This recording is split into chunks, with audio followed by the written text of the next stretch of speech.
Throughout my life, I've never regretted speaking up for myself, regardless of the outcome. I have only ever regretted staying silent. And there were two situations that kind of prompted this thought. The first being a pivotal moment my sophomore year of high school when the day after an exam, my math teacher called another student and me into his office and proceeds to accuse us of cheating. I don't remember the exact wording, but he essentially says something to the effect of he's not going to litigate who cheated off with who, but he's very disappointed in us, but he won't change our grade and let us off with a warning. That would have been fine and all if you couldn't see my clear calculations on my paper.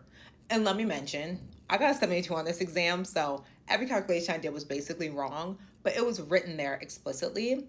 So my question was, why am I even being called in here in the first place? Because I didn't cheat since my math's on my paper. And he made the mistake of showing our exams side by side. So I was able to see that the other student didn't have any calculations on her paper.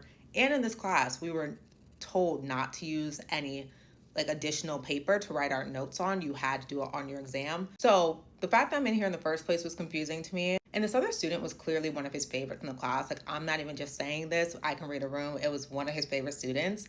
So while the other student was crying and he's comforting her, I'm like, yeah, that's cool. But let me just say, you can see my calculations, but he wasn't having it. He shut me down. And for some people, this might have just been trivial, like whatever, water under the bridge.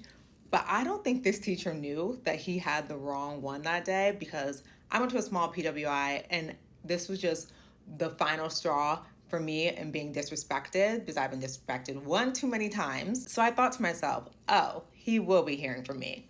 Maybe I was beating a dead horse since I was locked with a warning and I was still gonna get a 72 regardless, but I just could not put the conversation to bed. So the next day, with my reputation on the line and integrity being questioned, I decided to come in early and I highlight the evidence again. And I basically say to him, you can see that I didn't cheat. And worst of all, I know I didn't cheat.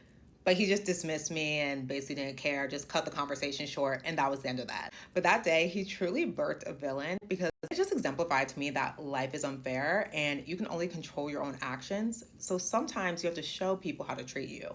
And I think this applies to every environment. A couple months ago, I was sitting at my desk at work. And for context, at my office, you aren't assigned a specific desk. You have to use an internal booking site and book your seat.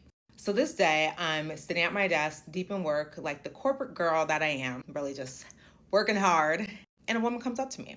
And this woman's definitely probably in her 40s or older. I'm just bringing up her age to say that she is objectively levels above me. She taps on the shoulder and just says, you're going to have to move. And I'm like, oh, well, yes, what? And she says, I have a colleague coming in 30 minutes.